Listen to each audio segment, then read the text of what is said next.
Power, live from Washington, D.C. From Bloomberg's Washington, D.C. studios to our TV and radio audiences worldwide, welcome to Balance of Power. I'm Joe Matthew. Tonight, an emergency hearing with tough questions, but no ruling. After more than 2 hours of questions and statements, the federal court hearing on Federal Reserve Governor Lisa Cook's expulsion ends without decision.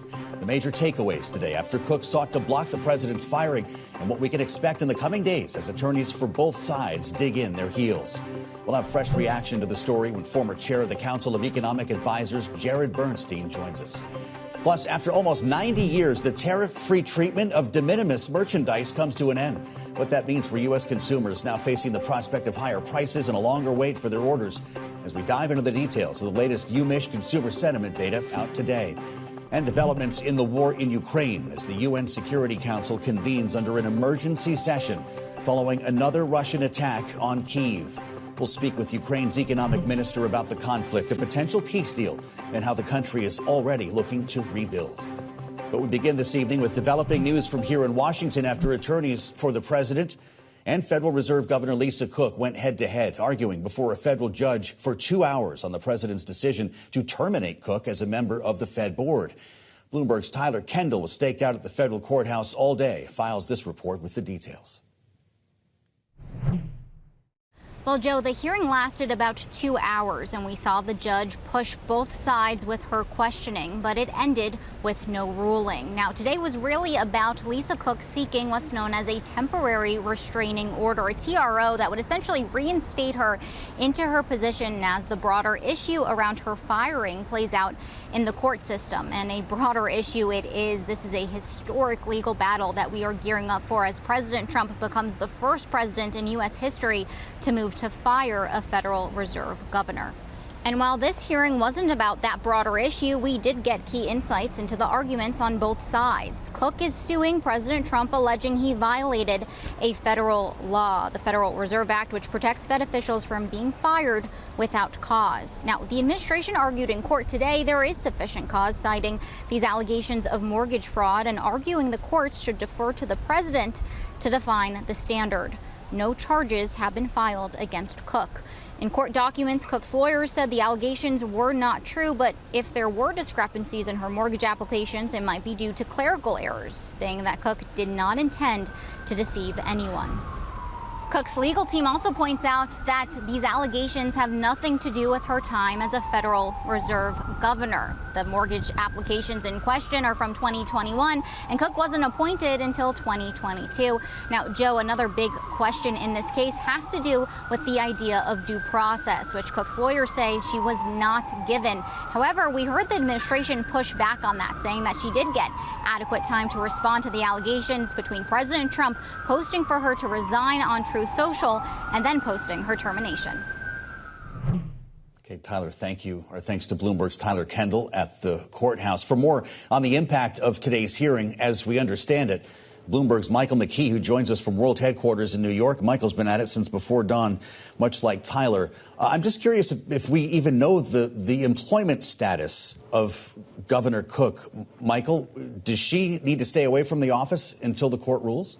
Well, nobody has made that absolutely clear. There are reports that she can go in, and she has kept her electronics. But in court today, neither side insisted that she wouldn't be able to walk out the door and not be a Fed governor anymore. There was much talk about the propriety of giving the TRO that Tyler was talking about, or whether they should move to an injunction, or whether they could agree at least until next week when the judge could rule that the status quo will be preserved. And that was the way it seemed to be left. Well, if we can't answer these basic questions, Michael, what does it mean for the credibility of the Fed in the meantime? How are the markets looking at this? Well, the markets were down today. It's hard to separate that out from earnings, NVIDIA, that sort of thing. But it may be that they're starting to show some signs of concern over what might happen to the Fed. But really, the markets have this week shown no inclination to believe that Trump is going to win this case. One would think they might panic, might go down significantly if they thought that the Fed's decisions were going to be politicized. But for right now, they seem to be relatively sanguine about it. And we are a long way from a final decision. As Tyler pointed out, this was just a hearing on whether or not she could temporarily keep her job while the legal case is argued. And this is a case that's probably on the merits going to go all the way to the Supreme Court. That is the idea. In the meantime, Stephen Myron is preparing for his confirmation hearing next week before the Senate Finance Committee. Michael, how will this whole affair inform his dialogue with lawmakers? Well, I would imagine that it's not going to matter a whole lot to his confirmation hearing, in the sense that he would say to questioners that he is the chairman of the Council of Economic Advisors right now. He has nothing to do with the Fed yet, and he didn't have anything to do with the president's decision to get rid of Lisa Cook. So he wouldn't want to answer any questions about that. However, I would expect that he would say an independent Fed is important. Now, the definition of an independent Fed might differ between he and others. And then, of course, the Democrats will ask him about some of the positions he's taken in the past, including his paper last year, which suggested that state governors should appoint the boards of directors of regional Fed banks, and then they would be able to control who those directors chose as presidents of those regional Fed banks. So that would politicize the Fed, and that would be something of a red flag for Democrats, although they don't have the votes to stop his nomination. Wow. Michael, thank you. Bloomberg's Michael McKee, live from World Headquarters in New York. For more on the legal implications of today's hearing, the Cook matter, as well as the spate of firings that we've seen on agencies like the CDC, the Surface Transportation Board as well, we turn now to David Super, professor at Georgetown Law. Professor Super, welcome to Bloomberg TV and radio. It's great to see you. As Michael McKee mentioned, and many seem to assume, this Lisa Cook matter is going to end in the Supreme Court. But there was something called Trump versus Wilcox that we thought gave us a pretty good idea of where the court would land on this. What do you think? The court is clearly very uncomfortable with a politicized Fed. Mm-hmm. The court's precedents say that Congress can insulate specialized economic agencies from presidential firings. The Supreme Court in the Wilcox case made pretty clear that they don't agree with that precedent, but they also indicated that the Fed was different. And the court now is going to have to decide whether they meant it, and they are going to prevent the president from taking full control of the Fed, or whether they're going to go all the way down the road with a unified executive. Who will define cause in this case? That was argued for the better part of 2 hours. The president says there is cause. Peter Navarro sat in this chair the other night saying that she had 5 days to respond. We didn't hear from her, and the documents speak for themselves. Well, I don't think due process by Truth Social is quite what the founders had in mind when they wrote the Constitution. If they think she did something wrong, the standard approach is to bring charges against her. Yes. Make specific charges, say what the documents you think in them is inappropriate, and let her respond to that. That she's not engaging in a social media battle, I think, speaks well of her and her trying to stay out of politics. So what the president is actually asking for is the ability to fire without cause. That's what he's asking for. And he has that, according to the Supreme Court, with most other agencies. But the evidence that politicized central banks hurt countries' economies around the world is pretty compelling, and I don't think the Supreme Court wants to take responsibility for that. Let's look at a slightly bigger picture here, because it's more than the Fed we're talking about. Sure. Of course, David, on the early edition of Balance of Power today, I spoke with Natasha Sarin, president and co-founder of the Yale Budget Lab, and had some things to say about the bigger risks surrounding this focus specifically on Governor Lisa Cook. Listen. It's such a bigger issue than anything about Lisa Cook or anything about mortgages, in that you're in a situation where one of the fundamental institutions and sort of causes of American economic strength is the fact that we have an independent central bank. What you're seeing here play out is really a sort of potentially quite damaging conversation around whether that type of institution should actually be free from political influence. Cook's lawsuit, David, characterizes this move as unprecedented and illegal. The first one is true, apparently. A president has never fired a Federal Reserve governor. What about the second? I think it is illegal. The Supreme Court has made pretty clear the president doesn't have this power with respect to the Federal Reserve. Their precedents say that, and I don't think that this is going to be allowed. So this goes to the Supreme Court? Is that conventional wisdom absolutely. something that you accept? Absolutely. The administration would not accept an answer from any lower court, and I think the administration here is hoping that the Supreme Court will back down. They've warned the administration not to fire Fed governors. The administration is ignoring them, and they're hoping the Supreme Court will buckle. When you look at the big picture here, add the CDC, add BLS, the Transportation Board, what is President Trump doing to government and these independent agencies as he tries to reshape Washington in his image? Well, he doesn't believe in independent agencies. He believes that all power and all responsibility should go to the president. He and Vice President Vance are the only ones that were elected, and he wants complete control. That's not the way we've done things in this country for a very long time, but he thinks we need to make a change. Got it. Many thanks for being with us today. Thank you. As we figure this out, it's going to take some time, and I'll ask you lastly what you think for timeline, because this is a Supreme Court that could be motivated to move pretty quickly here. I think the Supreme Court's going to move very quickly on this because of the danger of economic uncertainty. Weeks or months? Several weeks, but no more. Got it. There you have it from David Super, professor at Georgetown Law. We thank you for coming over, David. It's good to see you on Balance of Power. Coming up, German Chancellor Merz and French President Macron pushing for secondary sanctions on Russian backers. We'll discuss the impact on the war in Ukraine with Ukraine's Economy Minister coming up. But first, consumer sentiment declining to a 3-month low due to worries about tariffs, among other things. We'll discuss the larger implications of the economy with Jared Bernstein, the former chair of the White House Council of Economic Advisors. He'll be with us next on Balance of Power on Bloomberg TV and radio.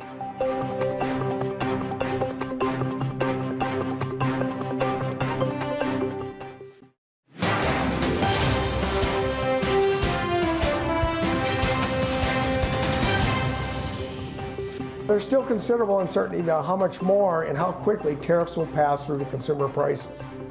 I have seen estimates that vary wildly in the share of tariffs borne by exporters, importers, and consumers. And that tells me that one must be very careful not to presume that some will bear a lot more than others. Most forecasts are for 12-month inflation to continue to increase for a couple more months, with monthly tariff effects dissipating by early 2026.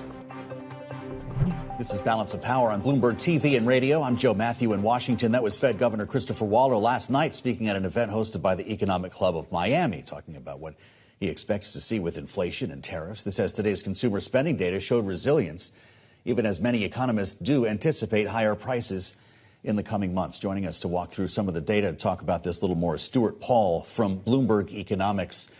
It's great to see you, Stuart. We've talked so much about anecdotal data versus hard data. Yesterday, Caterpillar brought us the latest anecdote, warning for a second time about the impact of tariffs on its business. Is it starting to show up? What did you think of the PCE today, and will it emerge in the hard data?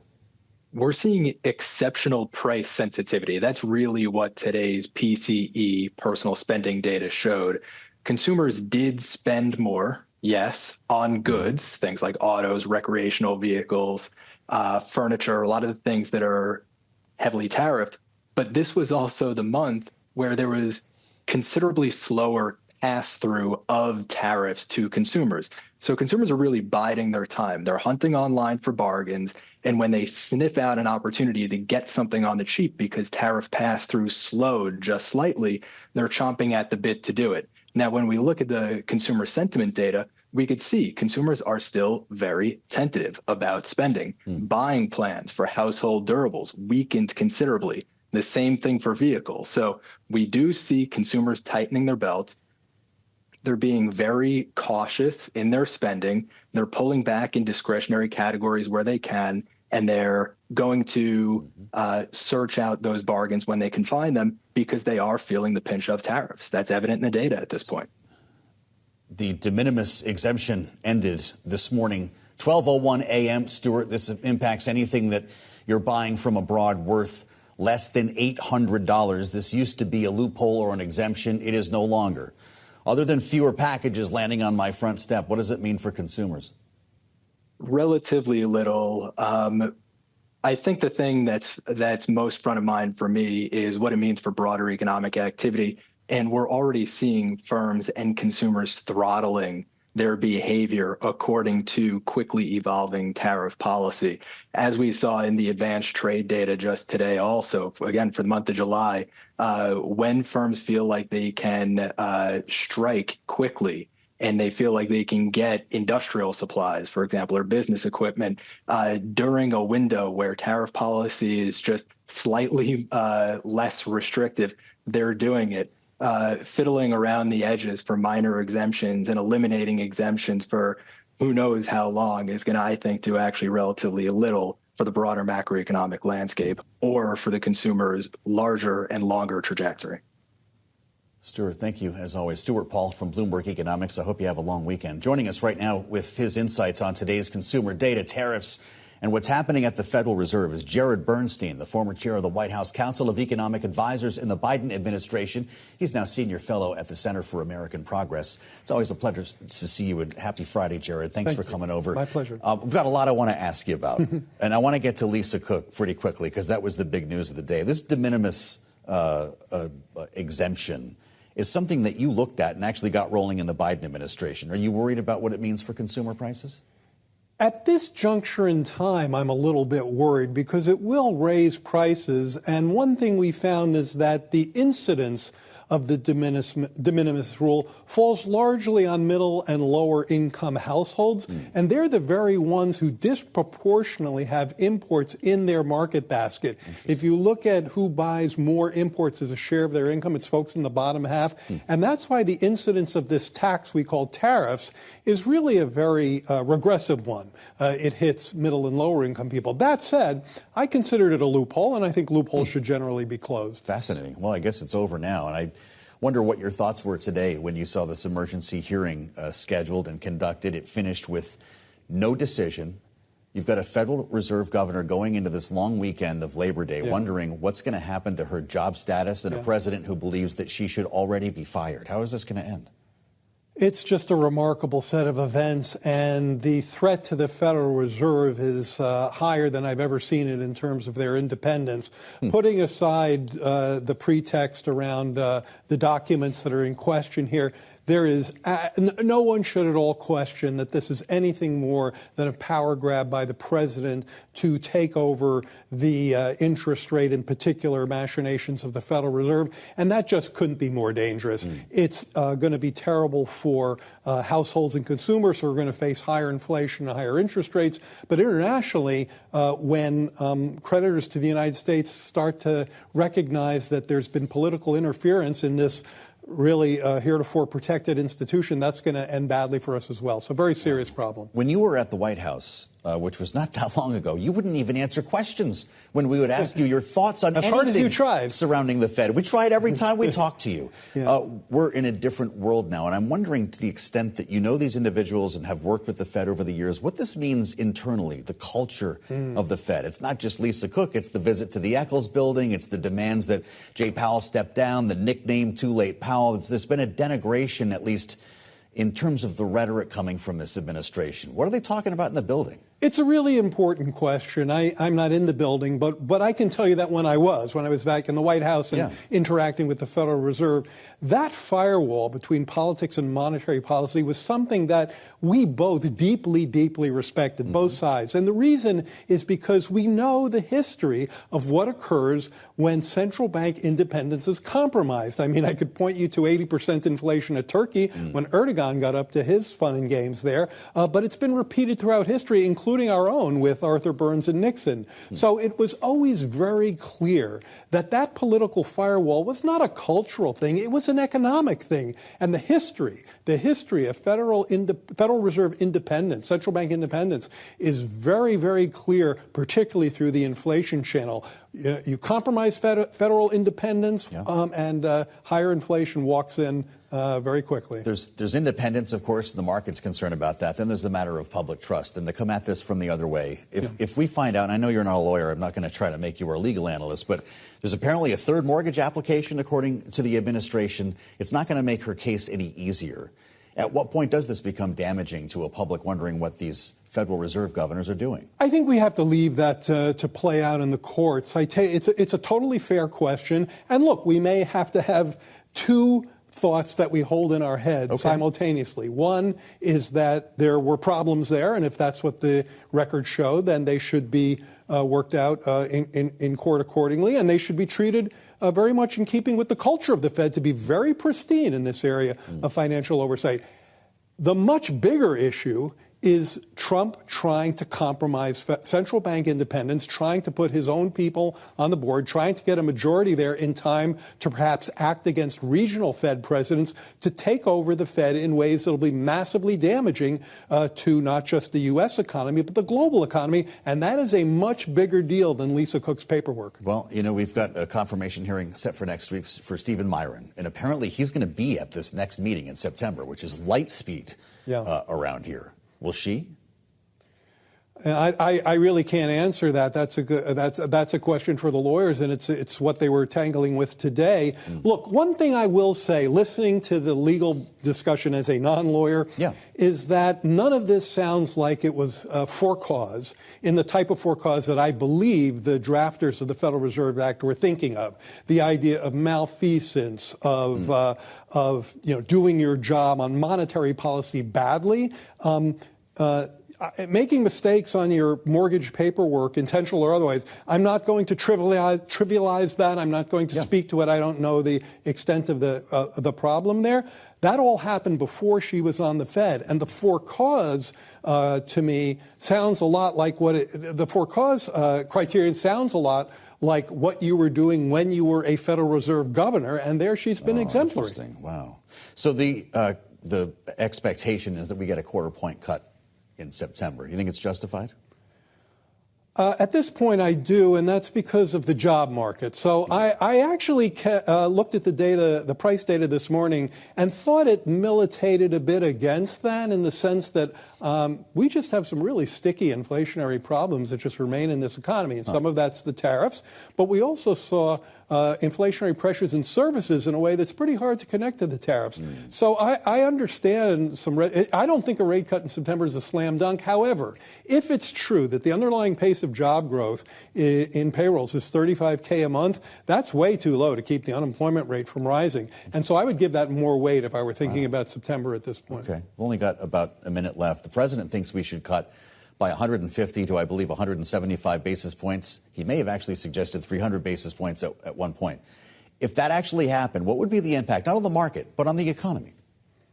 I think you'd really see an unleashing of inflation, and I also think you'd see just an absolute conclusion that the president has taken over the Federal Reserve. Well, okay. Because the Fed would never... I mean, that would be an alternate universe. It'd be an alternate... The Fed would never endorse a cut of that magnitude given the conditions that we have now. So it would be, in the near term, it'd be pretty destructive. And again, there's lots of historical examples of inflation going through the roof when politicians take over. But the bigger problem, the longer-term problem would be just a sign, surrender, white flag, it's over, the president took over. Not that we're expecting this or predicting it, Jared. Really glad you could come see us today. Jared Bernstein, former chair of the White House Council of Economic Advisors in the Biden administration. He's now at the Center for American Progress, where he is senior fellow. Coming up, my conversation with the Ukrainian Minister of the Economy, following another round of deadly Russian airstrikes in Kyiv. We'll bring you that conversation up ahead.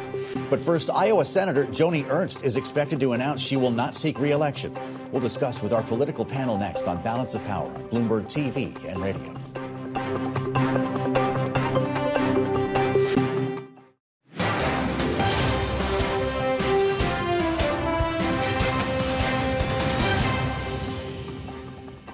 This is Balance of Power on Bloomberg TV and radio. I'm Joe Matthew. Thanks for joining us. Much more on the developments from Lisa Cook's emergency hearing in federal court here in Washington this morning, coming up with our political panel. But first, the stories we're watching in today's Power Brief.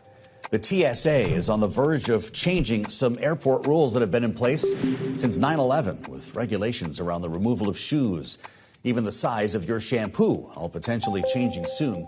After officials signaled their intention to ease regulations, it's unclear whether these rule changes would apply to all passengers and airports or if the TSA would select a few to start. But the news does not it does rather come on the precipice of one of the busiest travel weekends of the year as summer winds down. Yes, it's Labor Day. Starting Monday, former Vice President Kamala Harris will be without Secret Service protection after President Trump signed a memo ordering the termination of Harris's detail. Typically, protection for a former VP lasts 6 months after leaving office, but when former President Joe Biden left office, he extended Harris's protection until June of 2026. Trump's memo reverses that extension. Harris's Secret Service protection was taken away just a few weeks before she's set to begin a 15-city tour to promote her new memoir that details her campaign against Trump. And reports circulating now that Iowa Senator Joni Ernst will not seek re-election in next year's midterms. The Republican has been floated as a potential Trump cabinet member in the past, so this may not be the end of her political career, but Ernst has faced a series of critical headlines the last several months as she worked to support President Trump's One Big Beautiful Bill, leading to one marquee moment that may have precipitated her decision. Remember this? People are not, well, we all are going to die. So, for heaven's sake. And just moments ago, we got word from a U.S. appeals court. This is breaking. The court found the president's global tariffs were found to be illegal.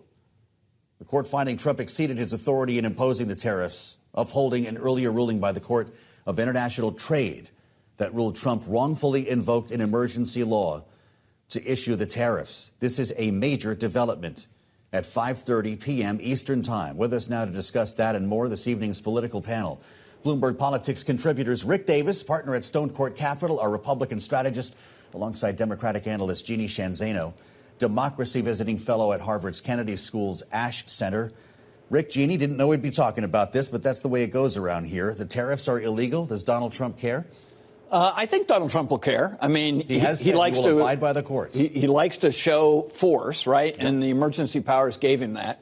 But he does have other mechanisms to implement some portion of those tariffs. He might not be able to do all of them with every country that he had had under a tariff regime. Yes, right. But programs like, Section 301 and others give him the ability alone, the power of the executive branch to implement some of those tariffs. So there'll probably be a new regime put into place while they appeal this decision. Fair enough. So over the weekend, Jeannie, these tariffs maybe lift, but in the coming hours, the administration finds an alternative, a different argument, because it's the emergency that the court is ruling on here. That's right. And that was always suspect. And, reading the statute, it was very, very hard to imagine that the court would support a declaration of an emergency. He talked about an emergency for things like the trade deficit, for instance. But yet that has been going on for decades and decades, hardly constituting an emergency. So it was always an uphill battle for the administration. They will certainly appeal. And of course, this is part of what the administration is going to have to contend with. And consumers and businesses around the world, countries around the world, this uncertainty as it pertains to tariffs. This is what the president took on when he announced this regime. And we'll have to see what the courts say as this moves forward. So Jeannie points us back to uncertainty, and that's really what this represents, right? Even if the president finds another way to implement these very same levels of tariffs against countries, we go into a long weekend now with investors wondering what the heck's going to happen next week. Well, but that's what these tariffs have been like since the day he started the tariff regime, right? I mean, nobody has really known how long these tariffs would last. We've had delay after delay. We've had changes in tariff rates. So this is just more of the same, with this tariff program. And you really, other than the period of time when Donald Trump issued the reciprocal tariffs that were really punitive and the market, sort of showed him their displeasure, you really haven't seen much of a market reaction since then. Well, this is true. Jeannie, I wonder what the reaction is with our trading partners. Why would Xi Jinping cut a deal with the United States if the court just did his work for him? That's absolutely right. And you look at both our competitors like China, our allies, all of whom have been impacted by this. There's very little incentive now to strike a deal with the court decision. And, you know, my friend Rick Davis, he loves to talk about the consumer sentiment, and that came out. And one thing we learned was that consumers are very, very concerned about the impact of these tariffs, much more so than, you know, you look at some of the other things that Donald Trump has been doing in the last few months or his first 8 months of his administration. These tariffs, they are deadly afraid that they're going to impact inflation and that they're going to impact employment. So these have had enormous repercussions around the world, right here at home. And nobody, to your point now, Xi Jinping in particular, has a reason to deal until this is resolved. Headline on consumer sentiment, and that, by the way, is your preferred index, Rick Davis, your preferred political index, I'll add, sliding in August as Americans express heightened concerns about high prices. How long can this go on for before we actually see it in the data? Well, we're down below 60 on the Michigan Consumer Sentiment Index, and that's pretty low. Okay. And it doesn't surprise me that you now see polling data also showing that presidential approval rating is starting to dip. The Consumer Sentiment Index is a precursor to political popularity. And I would say this has got to be alarming to the White House in advance of the midterm elections. Boy, that's got to be true. Jeannie, you connect the dots on this pretty easily here. And if the president's tariff regime is overturned in court, if the tariffs go away, do consumers respond in the other direction? Because we've been talking about fear and uncertainty all year. At what point does this become definitive? Yeah, I mean, it depends on what the president does next. Does he use some of those other options that Rick was talking about to pursue the same tariff regime?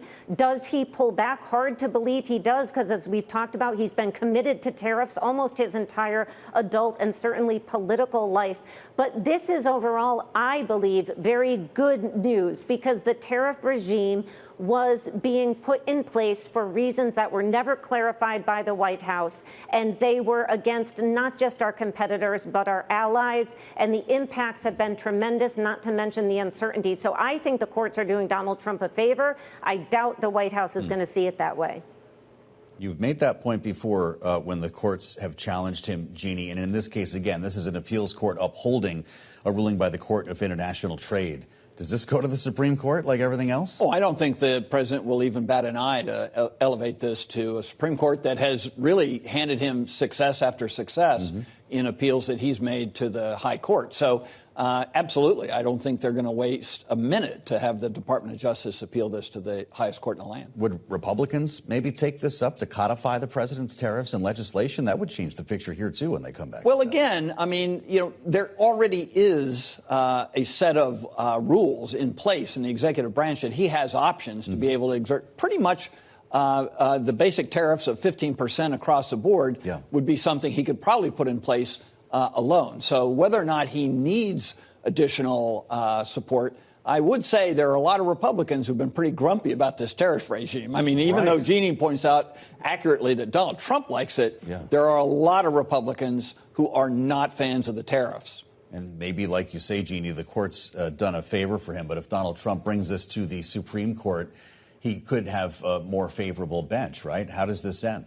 He absolutely could. He certainly has the majority on the court, although I have very much difficulty understanding how they could take what he has said is the emergency and say that it is truly an emergency. A trade deficit going on for 50 years is not an emergency. So you look at all of his public statements, once again, can work against him. Had he had an emergency to point to justify this, it may be different. But I think even a very conservative Supreme Court is going to have trouble overturning this appellate court decision.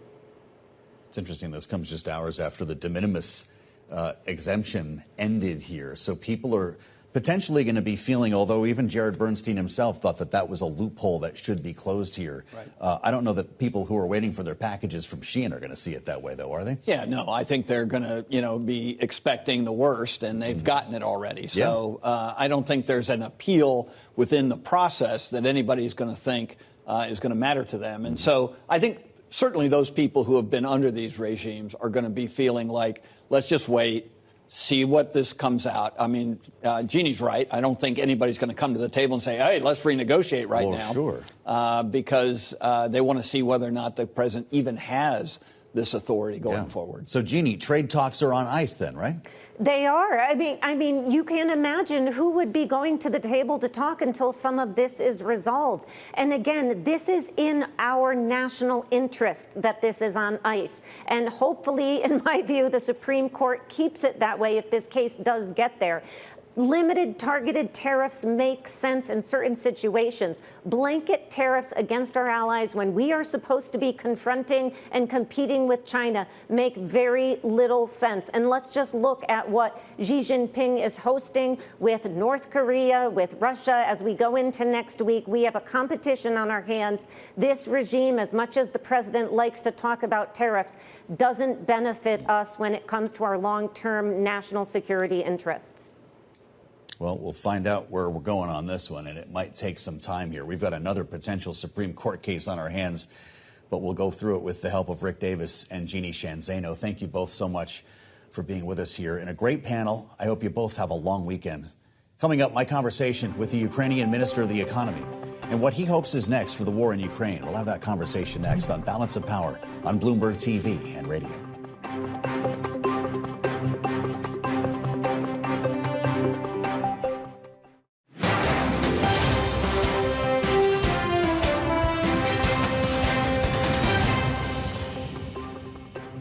This is Balance of Power on Bloomberg TV and radio. I'm Joe Matthew. Back in New York, the UN Security Council just a short time ago convened an emergency meeting following a missile strike on Kyiv that took place this week. According to Ukraine officials, at least 18 people were killed, another 48 injured after Russia fired missiles into the capital. We're showing you images of that now on Bloomberg TV and on YouTube. Today's session coming 2 weeks after Trump and Vladimir Putin met in Alaska, and just days after European leaders went to the White House. Now, without a ceasefire in hand, Germany and France are calling for secondary sanctions aimed at Russia, something President Trump himself proposed at one time. I spoke earlier today with Ukrainian Economy Minister Oleksii Sobolev and asked him about that UN Security Council session, as well meetings between Ukrainian leaders that they had planned today and officials from the Trump administration. Let's listen. We're here for the launch ceremony of the first ever Ukrainian company to be listed on NASDAQ, which is Kyivstar, our prime Ukrainian digital operator. But at the same time, the teams from the Ministry of Foreign Affairs are meeting, and the Office of the President are meeting with the Trump representatives to discuss the next steps on peace negotiations.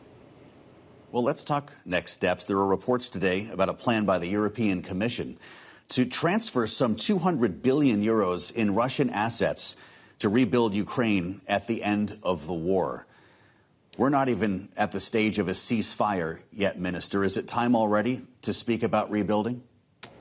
We always say that there's no need to wait because, like, all the processes that take time, and even if there are investors that are interested in Ukraine, it is very wise right now to go to Ukraine, to look at the country, to understand what's actually happening on the ground, to look at the sectors. So, for example, back to this Kyivstar, it makes more money right now than pre-invasion. So this is the reality and not myth. So that's how we need to look forward on and understand what needs to be done and design some instruments that are going to de-risk some investments, but it takes time.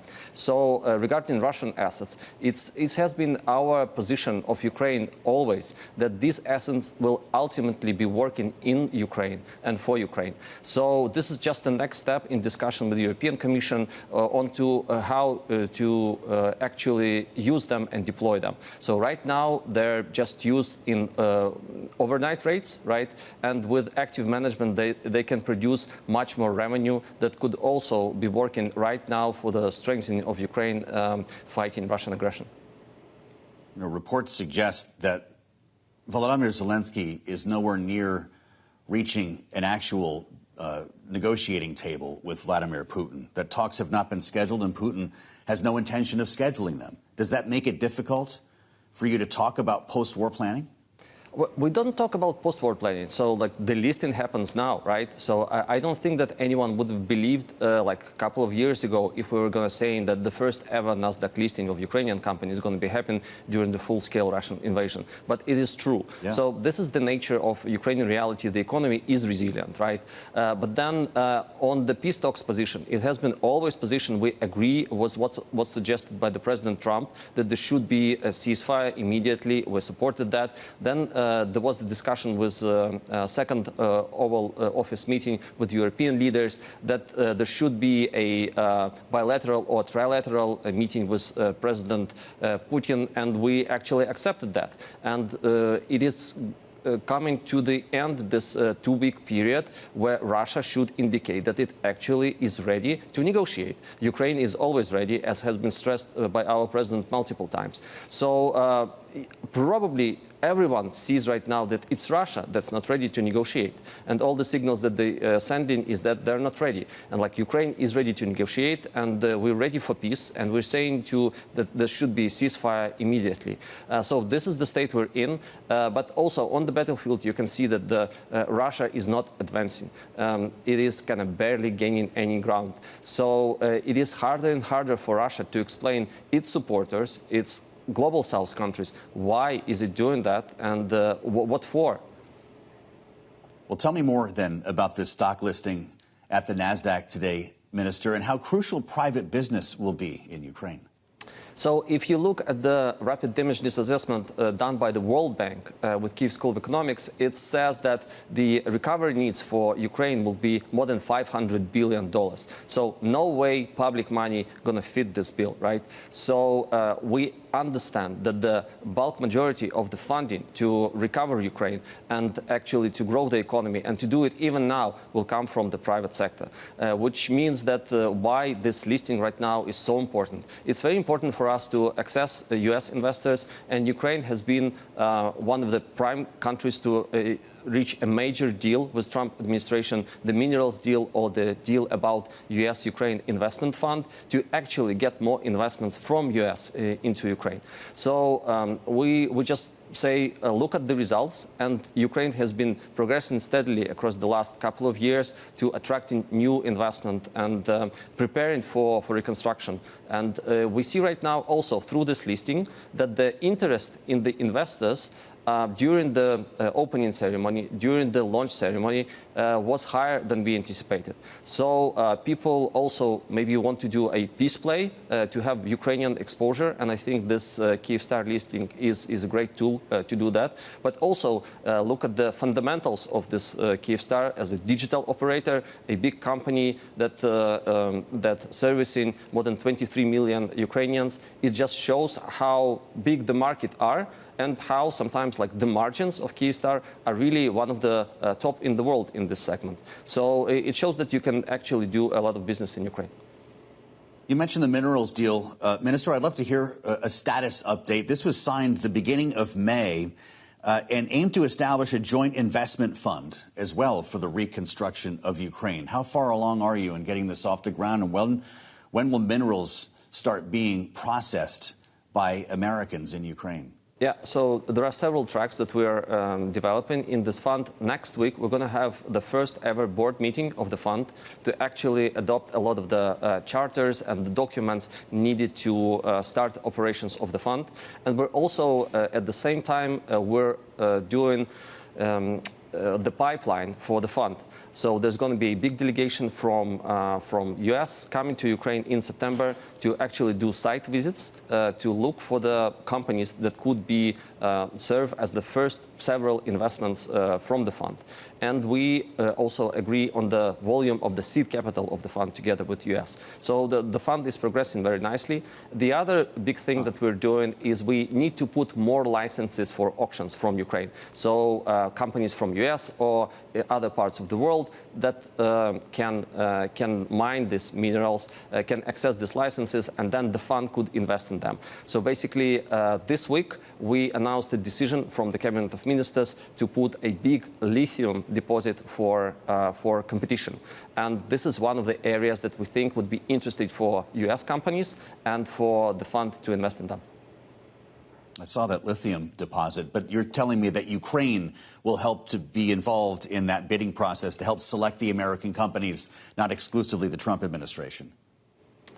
I'm saying that we announced the competition, and competition is free for based on the terms of competition. It is according to the processes that were developed within the laws. And yeah, we hope that U.S. companies going to be bidding, and we do know that several of them are very interested in this, in exploring and bidding for this lithium deposit. We'd love to talk to you more about that when the time comes and when you know more, Minister. We spent most of our conversation talking about rebuilding Ukraine post-war. Do you believe that Vladimir Putin has any intention, any interest in ending this conflict? Well,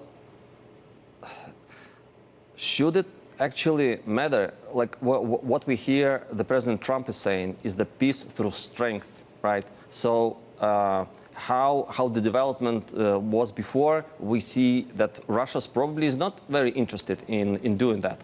But then there are some pressure points through sanctions, and there is law in the parliament, and we also see like how sanctions actually work. And we see that Russia is afraid of President Trump, and Russia is afraid of secondary sanctions. So this is kind of the final bit, and the peace would come through strengths. And then after the peace comes, we need to have a security guarantees. And as also President Trump agreed during the last meeting in the Oval Office, that this should not be peace for just 1 year or 10 years. It should be something long and sustainable, that the companies looking at us right now would be ready to invest in Ukraine, would believe that this peace is actually sustainable. So it only can come through strengths and through some guarantees. And guarantees could come in the means of boots on the ground and something similar to NATO Article 5, but also Ukraine's EU integration, which would also kind of fix Ukraine's geopolitical position. So this should be all discussed during peace negotiations in complex. But we think that the outcome of war would go as a peace through strengths, and then really like practical long-term guarantees, security guarantees that will enforce this peace in Ukraine. That was Oleksii Sobolev, Ukraine's Economy Minister, talking with us today on Bloomberg. And we want to leave you on this Friday evening underlining one major development that's taken place since we came to air, after a federal appeals court issued an important ruling that could have a big impact on the president's tariff plans. The court finding President Trump exceeded his authority in imposing the tariffs, upholding an earlier ruling by the Court of International Trade that said Trump wrongfully invoked an emergency law to issue the tariffs. The president's tariff regime, to be clear, can continue as this case proceeds. Meantime, Bloomberg News out with some important reporting this evening as well that coincides. The administration today filed statements by Treasury Secretary Scott Bessent, Commerce Secretary Howard Lutnick, and Secretary of State Marco Rubio, together urging the court to put any ruling against the administration on hold until the Supreme Court issues a final decision. Secretary Lutnick says failing to do so would have devastating and dire consequences. Bessent warning of a dangerous diplomatic embarrassment. Those are direct quotes. We'll keep tabs on this, and you can read more about it in the Washington Edition newsletter on the terminal and online. Thank you for joining us. Happy Labor Day. This is Bloomberg.